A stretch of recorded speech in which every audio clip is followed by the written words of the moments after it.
பொதுக்காலம் 12ஆம் ஞாயிறு. புயல் வீசிக்கொண்டிருந்தது. இயேசு தூங்கிக் கொண்டிருந்தார். புயலில் சிக்கிய ஒரு படகில் இயேசு தூங்கிக் கொண்டிருந்த நிகழ்வு மத்தேயு, மார்க்கு, லூக்கா ஆகிய 3 நற்செய்திகளிலும் பதிவு செய்யப்பட்டுள்ளது. அதுவும் ஒவ்வொரு நற்செய்தியிலும் அவரது தூக்கம் வெவ்வேறாக கூறப்பட்டுள்ளது. இயேசு தூங்கிக் கொண்டிருந்தார் என்று மத்தேயுவும், அவர் ஆழ்ந்து தூங்கிவிட்டார் என்று லூக்காவும் சொல்லும்போது, மார்க்கு இன்னும் சிறிது கூடுதலாக அவரோ படகின் பிற்பகுதியில் தலையணை வைத்து தூங்கிக் கொண்டிருந்தார் என்று இந்த காட்சியை சித்தரிக்கிறார். புயலுக்கு நடுவிலும் ஒருவரால் தூங்க முடியுமா?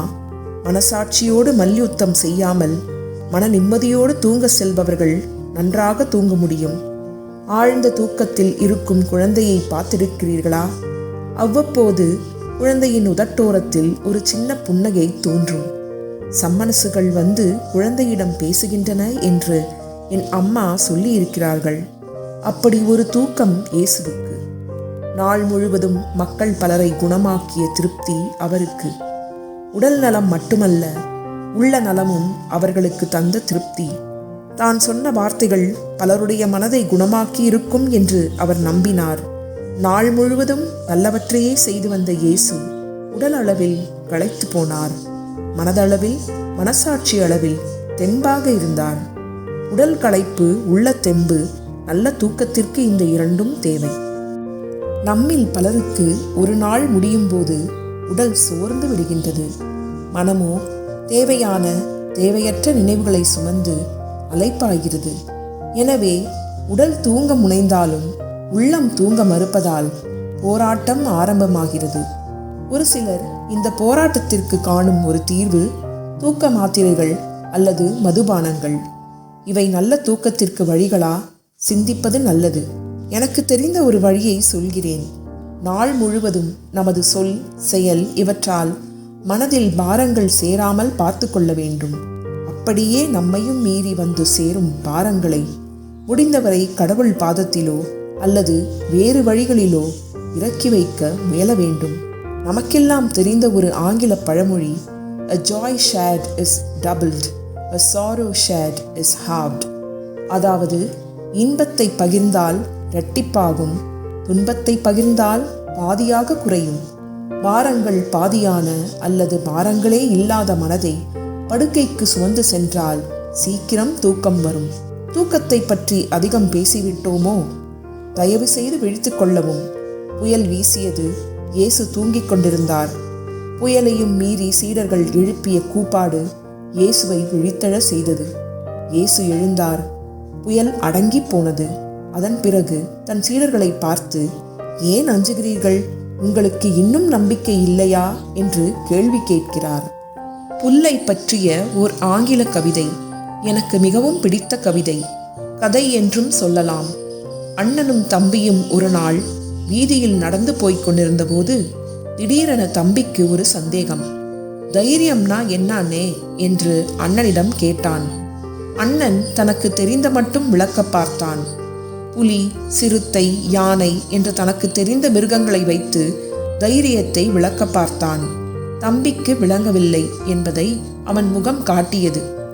அவர்கள் நடந்து சென்ற பாதையில் யாரோ ஒருவர் புல்தரை ஒன்றை எரித்துவிட்டிருந்தார். முற்றிலும் எரிந்து போன புல்தரையின் நடுவில் ஒரு சின்ன புல் மட்டும் தலை நிமிர்ந்து நின்று கொண்டிருந்தது. அண்ணன் தம்பியிடம் அந்த புல்லை காட்டி, தம்பி, இதுதான் தைரியம் என்றான். கவிதை இதோடு முடிகிறது. தம்பிக்கு விளங்கியதா இல்லையா என்பதெல்லாம் நமது கவலை இல்லை. அந்த காட்சி நமக்கு முக்கியம். முற்றிலும் எரிந்து போன ஒரு புல்தரையின் நடுவே நின்று கொண்டிருக்கும் புல் நமக்கு ஒரு பாடம்.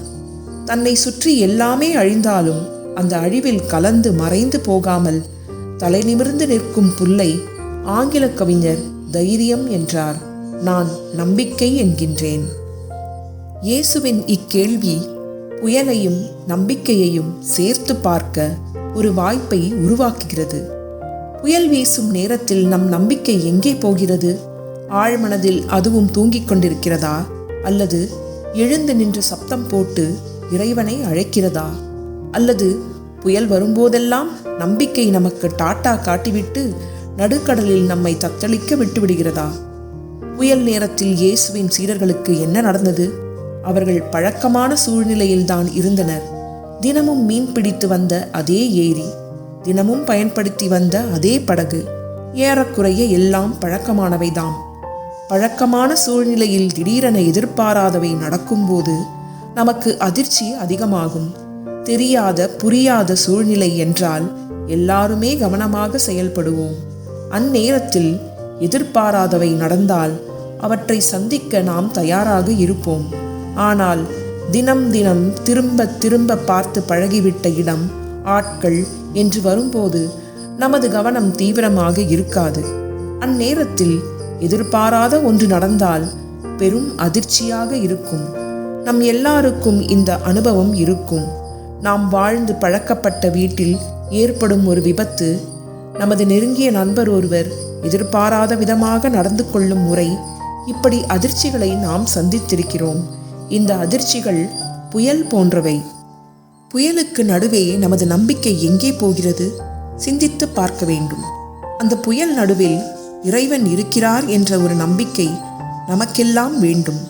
ஒருவேளை அவர் உறங்கி போனது போல் தெரிந்தாலும் அவர் அங்கே இருக்கிறார் என்பதே ஒரு பெரும் நிம்மதியை தரும். இறைவன் எழுந்ததும் புயல் தூங்கிவிடும். இறைவன் எழுவார், புயலை அடக்குவார். புயல் நேரங்களிலும் நல்லவை நடக்கும் என்ற நம்பிக்கையை நாம் வளர்த்து கொள்வோம். இறுதியாக 2 எண்ணங்கள், வேண்டுதல்கள். ஜூன் 20 புலம்பெயர்ந்தோர் உலக நாளை கடைபிடித்தோம். மே மாதம் 2ஆம் ஞாயிறை அன்னை தினமாகவும், ஜூன் மாதம் 3ஆம் ஞாயிறை தந்தை தினமாகவும் நாம் கொண்டாடுகிறோம். புலம்பெயர்ந்தோர் நாளையும் அன்னை தினம் அல்லது தந்தை தினம் இவற்றையும் இணைத்து சிந்திக்கும் போது நமது அன்னையரும் தந்தையரும் நம் குடும்பங்களிலேயே புலம்பெயர்ந்தோராய் மாறி வரும் துயரத்தையும் சிந்திக்க வேண்டும். புலம்பெயர்ந்தோர் தங்கள் நாட்டை விட்டு அல்லது உள்நாட்டுக்குள்ளேயே ஆதரவு ஏதுமின்றி அலைக்கழிக்கப்படுகின்றனர். அன்னையரும் தந்தையரும் வீட்டுக்குள்ளேயே உறவுகள் அறுக்கப்பட்டு அல்லது வீட்டை விட்டு முதியோர் இல்லங்களுக்கு அனுப்பப்பட்டு அகதிகளாய் வாழ்கின்றனர். உலகில் வீசும் வன்முறை புயல்களால் புலம்பெயர்ந்துள்ள குடும்பங்களை, அதிலும் குறிப்பாக தாய் தந்தை என்ற ஆணிவேர்கள் அகற்றப்பட்டு காய்ந்த சருகுகள் போல புயலில் சிக்கித் தவிக்கும் பல்லாயிரம் குழந்தைகளுக்காக இன்று இறைவனிடம் உருக்கமான வேண்டுதல்களை எழுப்புவோம்.